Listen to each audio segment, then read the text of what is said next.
জীবনে এমন কিছু সময় থাকে যে মানুষ হুচুট খেতে খেতে খেতে খেতে অনেক বড় হয়।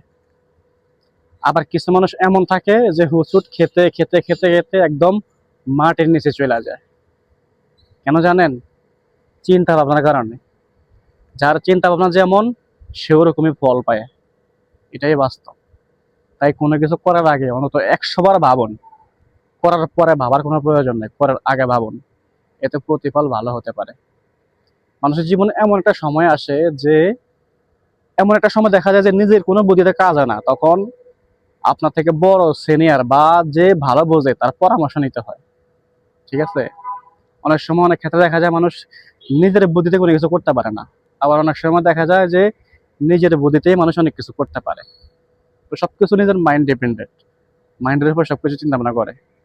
তো যে কোনো কিছু করার আগে অবশ্যই ভাবতে হবে, একবার না ১০০ বার।